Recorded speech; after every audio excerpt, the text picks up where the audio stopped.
Frankie, not long to go now. We're at the serious end of new season is here. The Championship, League One, League Two, they're underway. The Carabao Cup is underway. The Premier League's back, well, on Friday night. But for us, it's Saturday. Only 3 more sleeps till West Ham are back. Are you excited? Very excited. It's life. Without it, it's just not the same. So I'm ready and raring to go. I was even thinking, I don't actually live that far away. It takes me about 20 minutes on a train. But I was even thinking of staying in a hotel on Friday night, just so I'm there and ready for Saturday morning. Get up, bit of breakfast. Yeah, and then get right in the spirit of things. So no, I'm really looking forward to it. But see, that's a serious build-up considering it's a 5:30 game. Yeah, well, it's needed, isn't it? You know, it's needed. And that's 5:30's all right. I'd rather it at 3 o'clock. It would be ideal, but you know, more time to, especially at this time of year when it's sunshine. I enjoy it. I just think that I don't really like the space we're in. I'd much rather it be through terraced housing and stuff like that. But one time when actually it's quite nice over there is when the sun's shining. Yeah, you can go out to Hackney Wick nice and early, get around there, all down by the rivers, little bit cooler, you know, a few pints, and then get round to the old Stratford, get down the old King Edward, few pints in there or whatever, and then just start making your way all the way down to the ground. So I love it, and the more time I've got there, the better. I love every second. Yeah, I'm a bit biased because we've got the boats, but sat out there on the jetty, stadium on the horizon, cold beer in hand, sun shining, around your friends. That's the perfect build-up to a game, isn't it? Anyway, a bit of a different topic to start with today. It's the stadium, and it's come from Sean. He's just compiled the updates in the news and puts out there, which is handy, actually. So he said it's a long treat. It might be a treat, depends how you read it. It's a long tweet from Sean. So let me read it word for word and we're going to discuss it briefly. He said, from April 2025, the London Stadium will no longer be run or managed by the LLDC, which will be under new leadership. So the LLDC have been running the London Stadium since we moved in back in 2016. Sean goes on to say E20 Stadium LLP will continue to be run by Lynn Gardner as part of the Greater London Authority Holdings Limited, a subsidiary of the Great London Authority, GLA, funded by London taxpayers. You could say it's the same thing, just a different name, being funded the same means, which is taxpayers. But Sean finishes up by saying, the move in theory allows the GLA, so this is a new group, to explore granting a long lease to West Ham for the London Stadium, which loses 15 million a year in running costs. A long lease would allow West Ham full control and ability to run and manage the stadium in a similar model to Manchester City and the Etihad. Long lease tends to be like 999 years. Obviously, we've got what you would call a long lease, which a 99-year agreement when we moved in. However, it's not that long in terms of property. So this would see us switch into a 999-year lease. Frankie, bit of a long-winded tweet there, but a very informative one from Sean. What was your reaction when I sent it to you? Well, I know people love Frankie's devil's advocate take on things. It goes down really well. So I could flip it round and go, well, actually, we've just started to get a little bit, it's not perfect, but I feel people are more settled than we have been. Take the concession thing away.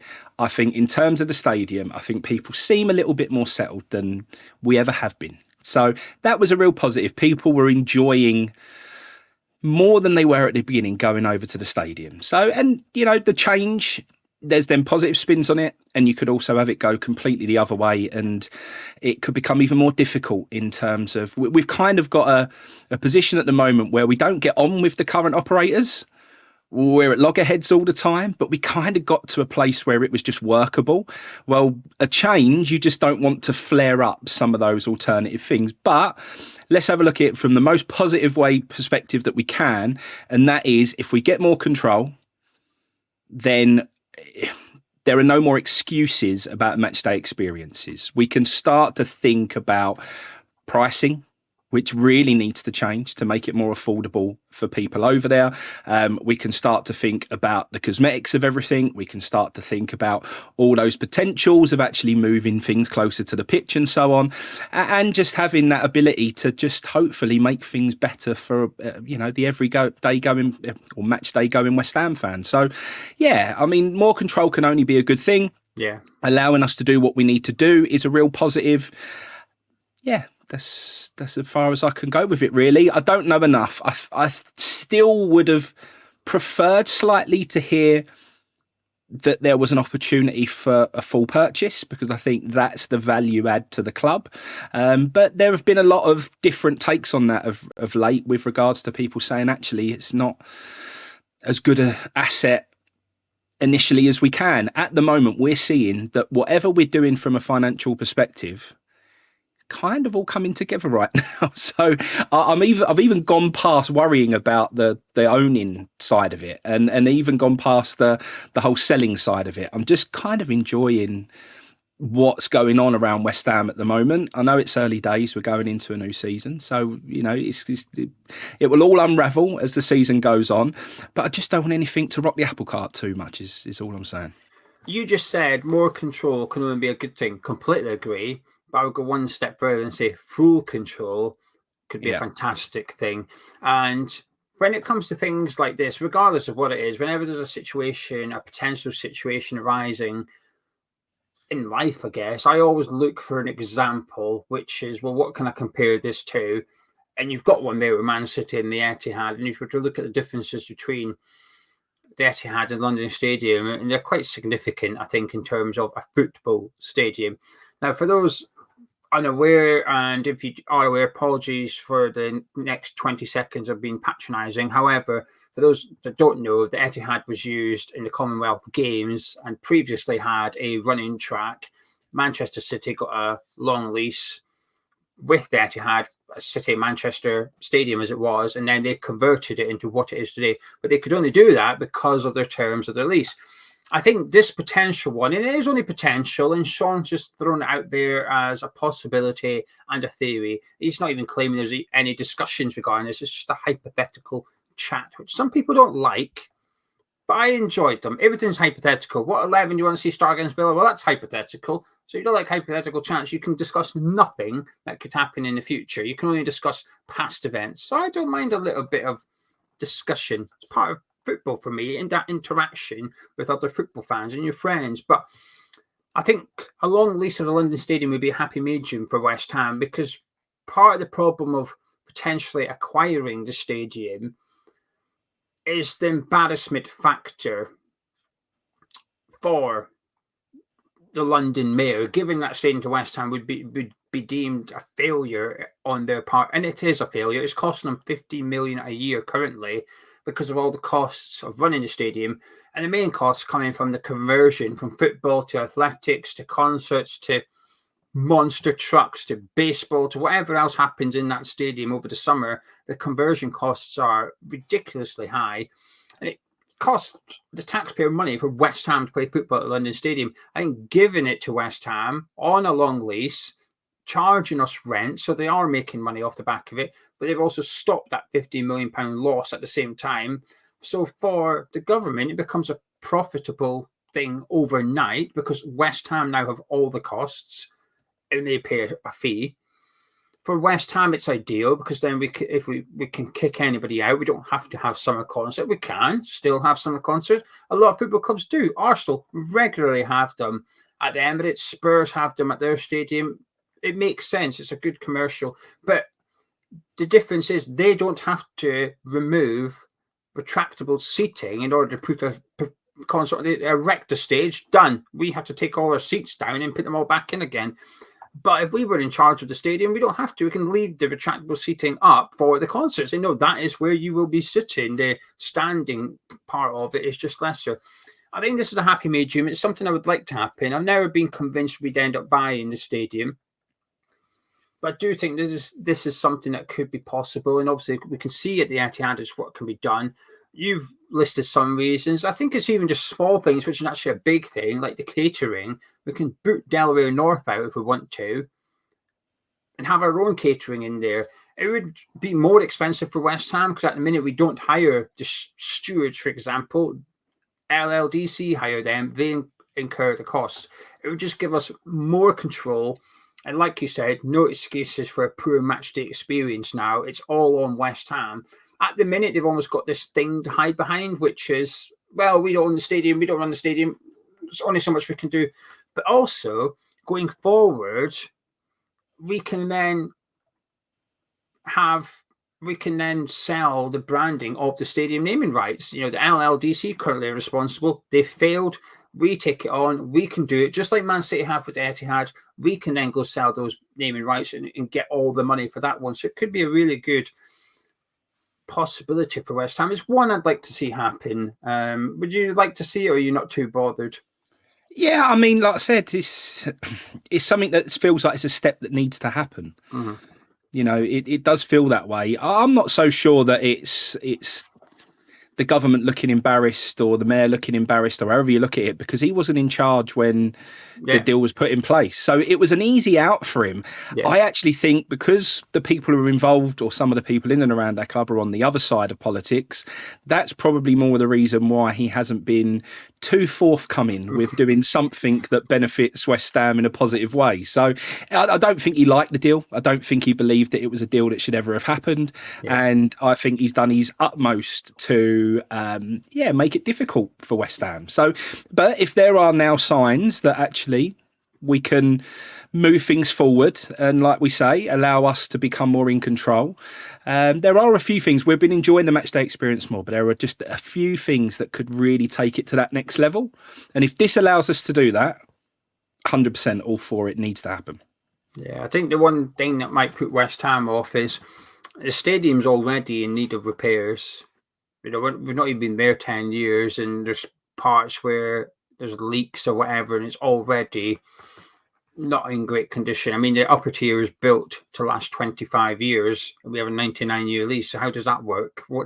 Something's got to give somewhere. So I'd imagine West Ham might be a bit hesitant to take it on, knowing that they've got big repair costs on the horizon. And one thing I will give, that for all of the negativity that surrounds Brady, she ain't no fool. Yeah. And she is a demon with these sorts of things. And believe me now, if those repairs are not taken care of before that contract's signed, or she will make sure that that is absolutely got to be done as part of this agreement, there'll be no stone left unturned with her. And whatever we sign off on, it will be 100% in West Ham's favour. And that's one thing I'll give her. If there's anything I could say, where does she come in and how does she earn her money, it would be an example like that. And don't get me wrong, don't justify anywhere near what she gets. I'm not saying that, but I am saying that is where she does earn a few of those pennies. Yeah, I mean, she's been criticised for getting too good a deal for West Ham. I remember when the contract came out, it's just seen in the contract that even the LLDC even have to pay for our corner flags.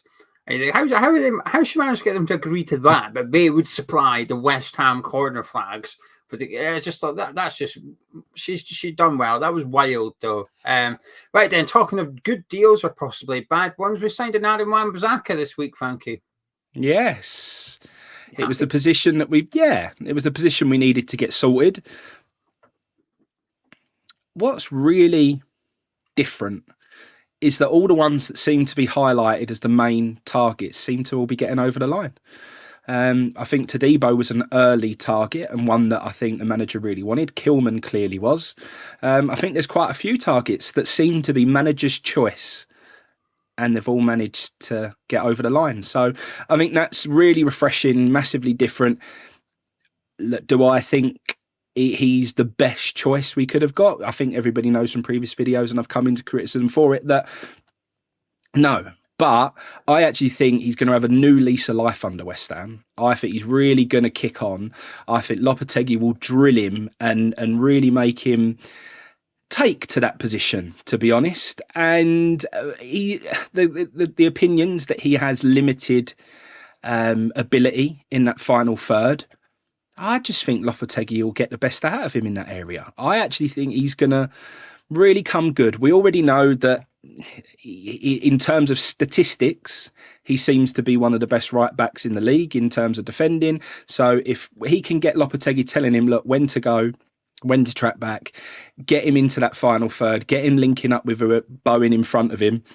Like him and Bowen down the right hand side is a tasty prospect. That is like, Bowen's kind of all of a sudden got that freedom. Bowen don't ever have to look behind him and think, have I got to be covering Soufal because he's out of position, or I've got to always be checking over my shoulder. I think Bowen will have that confidence now to just think I can just go and just be free now. So yeah, I really like it all round. I just think it was that final tick in the box, if you like, that needed to happen.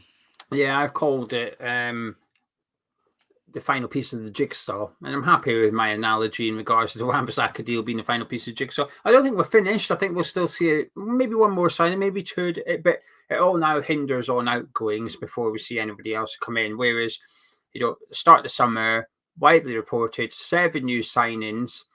I think you remove Guilherme, but the other 7, we've got a third choice keeper, and we've got a right back, we've got 2 centre backs, a central midfielder, a left winger, a striker. We've done the positions we said we'd do as well. So those reports at the start of the summer have proven to be quite accurate in terms of exactly what we're going after in terms of positions. And like you said, bar the striker, we have seemingly got our first choice in every position. Maybe not so much Rodriguez, because that was an opportunity that presented itself. The fact that his move to Barcelona fell through. But even Somerville, we learn that we started negotiating with Leeds back in March or April for Crescencio Somerville. So these negotiations had been going on for 4 months before we signed him. We kept that well under wraps. No, that did not come out at all. Yes, we were linked to him, but we were linked to every top left winger in the Championship. Clark, Rowe, Whittaker is a right winger. We were linked to him. Philogene. Basically, if you're a good winger in the Championship and young, we were linked to them. So, yes, we're linked to Somerville, but there was all the other ones as well. So, yeah, I agree with that. That's been impressive. I've been very impressed by Steidten's strategy. We've seen different forms of negotiating. We've seen aggressiveness with Todibo. We've seen the patience with Aaron Wan-Bissaka. We've seen the ruthlessness moving on from Durant to Fulkrug. I think we've seen different ways, and I've been very, very impressed. Another transfer that did go through, Frankie, this time departing the club, albeit on loan, but we've had a few actually. Patrick Kelly's gone to Doncaster. Callum Marshall, Huddersfield, got a goal and assist on his debut last night in the Carabao Cup. And Patrick Kelly made his debut for Doncaster in that competition as well.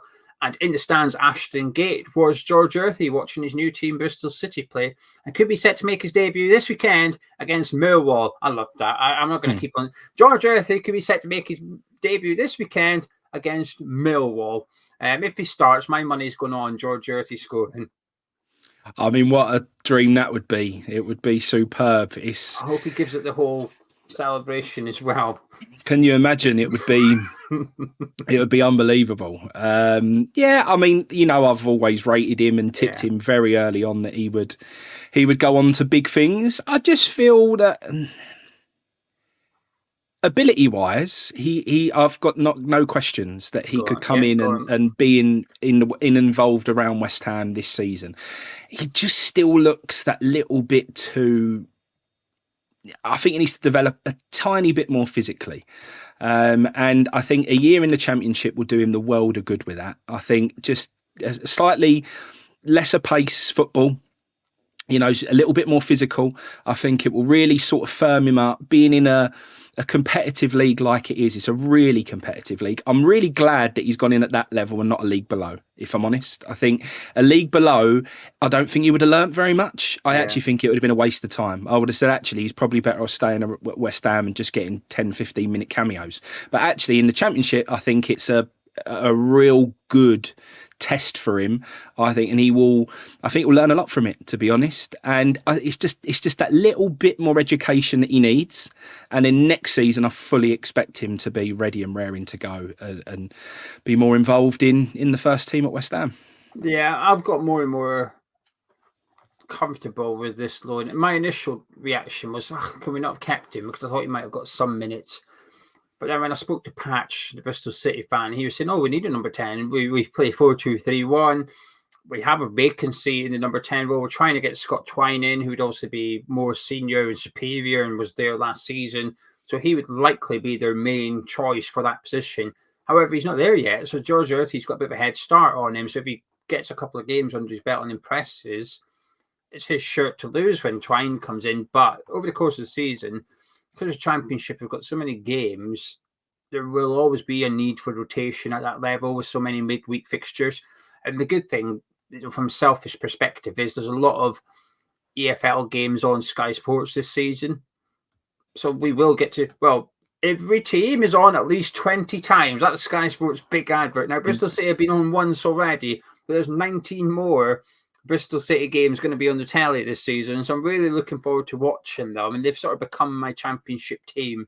For some reason, I don't support them, but I always adopt a Championship team where I almost just watch them more than anybody else for whatever reason. It's usually the more entertaining sides, admittedly, whether it's been Leeds United or Burnley or something.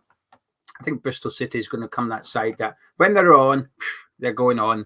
And hopefully he has a success there. But I agree with you. He's lacking the physicality. And he may not get bigger, which is fine. But you then need to learn how to play with the bigger players around you. How do you not get drawn into the physical battle? How do you use your body? Because we've got two. Well, Paqueta particularly isn't the biggest bloke in the world, but he uses his body fantastically well to shield the ball, to win free kicks. That's what I want to see him learn when he's out on loan at Bristol City, where he doesn't get bullied. How do you prevent that bullying from happening without using your upper body strength, because you'll just get beaten?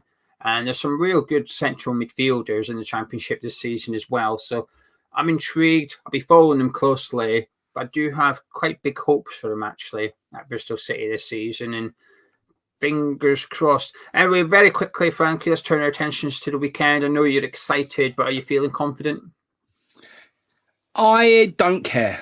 If I'm totally honest, I don't care. Right, okay. I'm going to remind you of this. We get beat 4-0, and next week I say, what do you think of the game? I'm going to say, remember, you said you don't care. No, and I just look. What I mean is I've got no expectation. I'm going over there. I just love West Ham. I just love football. I've got season tickets, but I've bought seats where I want to sit because it's first game of the season. Taking the boy, I want him to love every minute of it. Just so excited just to be back, and all of this positivity that we've had in the transfer window, all these exciting new signings. It's like just so refreshing. We're going into a new era of West Ham. New manager, new players to get behind, old ones that we love and adore. So Kudus, I'm excited to see how he performs again this season. Bowen kicking on even more. Just all round, just so excited for the season and what's ahead. And, a lot of people are saying how tough Villa is as a starting game. And every season we seem to have the same thing. We've got a really tough start. They're all tough starts. It's always hard. And, there's no easy ones. And I just think I think we're going to be ready. I do. I was really nervous after those American games. But from what I saw in the Betway Cup game via, online, whatever, and YouTube, it looked like things were coming together. And I'm just hoping that we are more ready than what Villa are. We can catch them a little bit cold, and I think we're going to get a result. I've just got that positive feeling that we're going to get off to the start that we need to. Look, if it's a close game and it goes wrong, it's not going to knock my enthusiasm one bit. I think we all need to be a little bit accepting that this may take a little bit of time and it might take a few games for us to warm up, but we're in London back to back for that starting period, and I think it's going to play into our hands. I think we could have a real running start to this season. So yeah. Good. Right then. Thank you very much, Frankie. And thank you very much for you to join us at home. If you've enjoyed this video, please do drop a like, comment by clicking thumbs up. Subscribe to Hammers Chat. Myself and Frankie will catch up with you next week, where we'll be discussing whatever's happened against Aston Villa. 2 or 3 players possibly leaving West Ham. We might even have a new signing. We've got used to them now. Will we have signing number 9 next week? We'll catch you then.